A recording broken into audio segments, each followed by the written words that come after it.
السلام علیکم ورحمۃ اللہ وبرکاتہ۔ آپ صلی اللہ علیہ وسلم نے فرمایا کہ پہلی امت کے 3 آدمی کہیں سفر میں جا رہے تھے۔ رات ہونے پر رات گزارنے کے لیے انہوں نے ایک پہاڑ کے غار میں پناہ لی اور اس کے اندر داخل ہو گئے۔ اتنے میں پہاڑ سے ایک چٹان گری اور اس غار کا منہ بند ہو گیا۔ اب وہ سب پریشان ہو گئے کہ اب اس غار سے نکلنے کا تو کوئی راستہ نہیں ہے۔ اتنے میں ان سب نے بڑی کوشش کی لیکن وہ چٹان نہ ہلی۔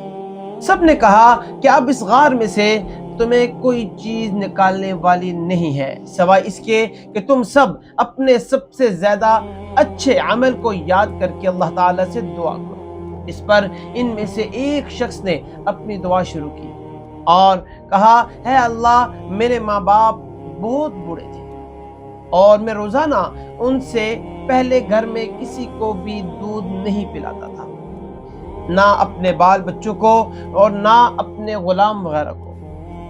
ایک دن مجھے ایک چیز کی تلاش میں رات ہو گئی۔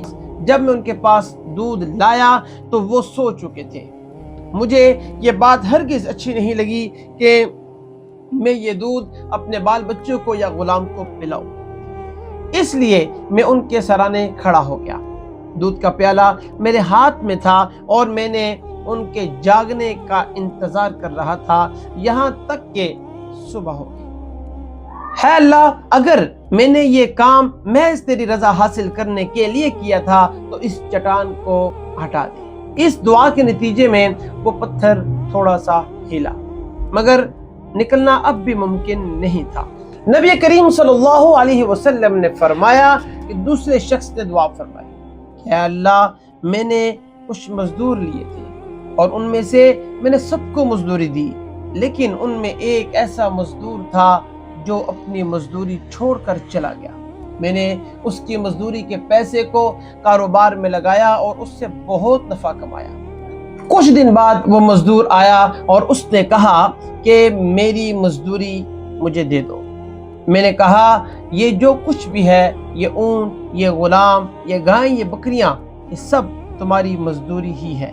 اس شخص نے سب کچھ لیا اور اپنے ساتھ لے گیا، ایک چیز بھی اس میں سے باقی نہیں چھوڑی۔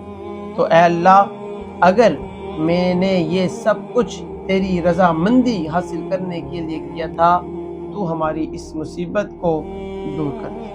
چنانچہ وہ چٹان ہٹ گئی اور وہ سب باہر نکل گئے۔ مشکل سے نکلنے کا سب سے بڑا ذریعہ اخلاص کے ساتھ کیے گئے نیک اعمال ہیں۔